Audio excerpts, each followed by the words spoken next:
Hello everyone, welcome to another video by Draco Hobby Center. Today we're going to be showcasing our Sabo deck that made it to the finals in our latest OTS. This focus, okay now, Sabo's really interesting. I really like him. He's really fun to play, so I really recommend it if you don't want to be playing like the mainstream Luffy or something like that. Sabo is an amazing choice.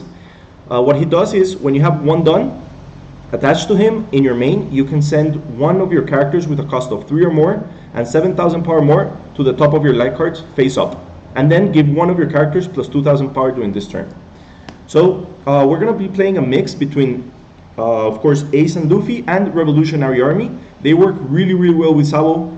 The increasing 2,000 power ability enables everything with the Revolutionaries, and at the same time makes it really aggressive. So let's take a look at the two cards that are not neither Ace or Luffy or Revolutionaries, but are really important, and those are the Rush Thoros.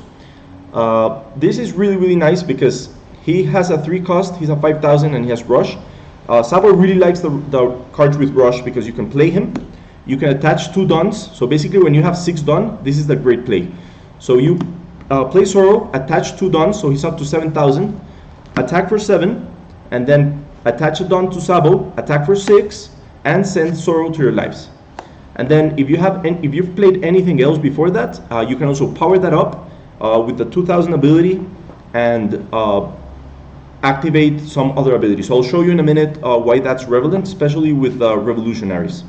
So Zoro is an amazing choice because the Rush makes it really good that you can attack and gain 1 life, and then when he's in your life and you can just take the next hit, you get the Zoro back and you can repeat. So rinse and repeat, and it gives you a nice small like repetitive life gain and constant attack for your opponent. And then the Revolutionaries are going to let you increase your board state even if you're doing that.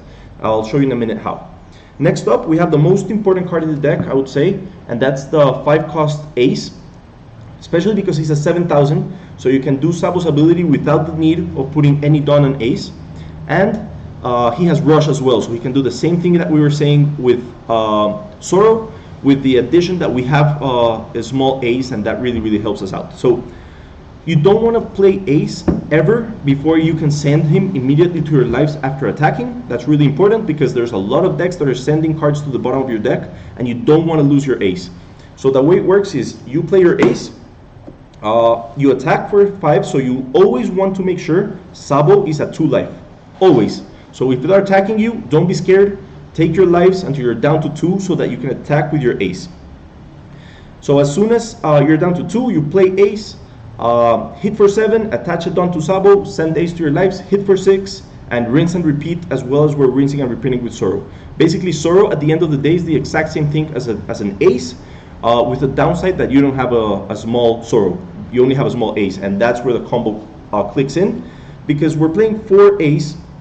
So what you want to be doing is you do this, and then when you're further ahead in turns, what you want to do is you attack with Ace, send him to your life, boost something else up, attack with that, then play your kid Ace, return your Ace, attack again, boost up your leader, and attack with your leader for 8 or 9. And you have a turn where you're attacking with 3 things that are overpowered 7,000, and it's not costing you anything.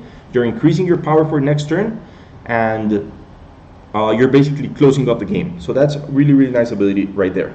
And we are trying to do the same thing with Luffy, with the problem that Luffy is 6,000 and not 7,000. So you can't do it as soon as you do it with the Ace. Okay, that's the only difference. But you can do the same thing. And Luffy has the added bonus that he has Rush, no matter how many lives you have, and that he ignores blockers. And that becomes really important at the end of the game, where your opponent doesn't have life but maybe has stocked up in blockers. You know, Luffy's playing a lot of blockers, Moria's playing a lot of blockers, Law is playing a lot of blockers, so they're trusting that to not lose the game. And what you do is you play your Luffy, attach everything to him, and attack. Or what you can do is you play your Luffy, attack with him, then send him to your attack with him for 7, send him to your life, play a kid Luffy, bring him back and then attach all your Dons, and you have 2 hits ignoring blockers. So really good. And then of course we're playing the 4 kid Luffys to have that full combo with our 5 cost Luffy. And next up, I'm going to show you the revolutionary base, and you're going to see why it's really relevant with Sabo's +2k ability. So first up, pretty straightforward, our searcher, Beloetti. We want to be looking for our important pieces, and let me show you our most important pieces. So first up, we have the 5-cost Ivankov. He's really nice because he's a 6,000 power. He comes in, looks at the top 3 cards, and you can play any revolutionary army with 5,000 power or less. And what you can do with Ivankov is, same as you're doing with Ace and the others, you play him, you get a body into the field, then you send him to your life, and boost something else, and you can boost whatever you brought with Ivankov. So the best thing you can find with Ivankov is one of your small Ivankov, because here's the play.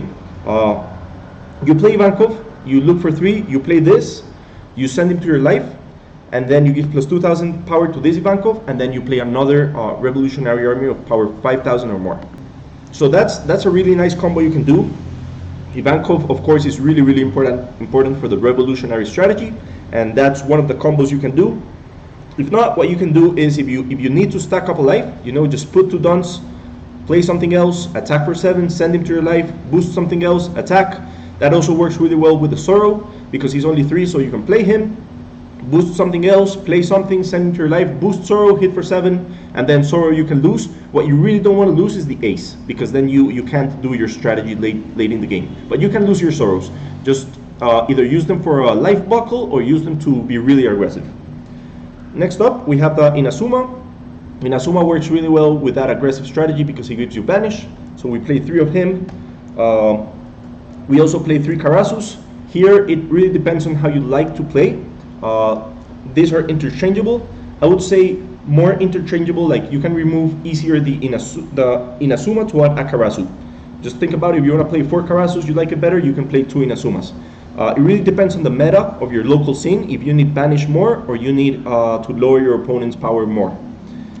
And now we have 8 revolutionaries that are really important. Like, if you learn how to play these triggers, you are going to win a lot more of your matches, and that's why we're playing this instead of more Karasus or Inazumas that you would think are better. No, we're actually playing this because these things, they have trigger, and they say you may trash 1 card from your hand, and if your leader is multicolor, you can play this. So what you want to do is, you want to be sending any of these 8 cards to your life, because you can easily play them when they hit. So next up, they attack you, they hit you, and you play him for free, and you can rinse and repeat, and it only costs you 1 card, and you're not even losing life. And they're really aggressive. Like, the cat is amazing because he kills at 3,000 power less, so he can get rid of some blockers, and Morley ignores the blockers. So if they're trying to close up the game, and you send a Morley to the life, and then you try and block until the last attack they do, you grab a Morley, you basically win the game if you can close it up with him. So learn that these triggers are important for Sabo, learn when to send them to your life and when to play them and do a life buckle with them. And next up we have the Koalas. They're really nice as well, counter +2,000, but they really work well with Lindenberg as well, because you can play her, give something -3,000 power, and then remove it with Lindenberg. So if the opponent has some Sabos without the KO ability or has any other blocker that you want to get rid of, just go ahead, play Koala, attack with Lindenberg, and remove his blockers. If you don't want to do that, if that's not going to help you close out the game, what you have to do is just simply use her as a counter +2,000. She's really good at that. And then we have 4 Hijoris. She's amazing as well, counter +2,000, really important, but she can also help you set up really fast your Luffy strategy. So if you want to, for example, in turn, when you have 4 Dons active, you can play Hijori, send Luffy to the top of your life from your hand, play a small Luffy, and now you have in second turn a 6,000 power Luffy in play that if they don't remove next turn, you're going to be able to attach Don and start sending him to your life, and you have a full buckle. You don't want to do this with the Ace though. It really depends. Like, if your opponent doesn't have removal, go ahead. Like, if you're playing Luffy, you can do it, especially if you can protect it. But if you're playing anything that sends him to the bottom, I wouldn't recommend doing the Hiyori combo early on. Just use her as a 2K combo and use Ace when you can actually send him back to life. So that's it. Amazing, amazing fun deck to play. Really competitive if you can play it right. It's gonna punish your mistakes really hard. So, you know, keep at it, learn how to play it. And if you like this video, remember to comment, like, and subscribe. And if you wanna see other versions of the Sabo that are really, really amazing, comment down below and we'll do those videos as well. Thank you.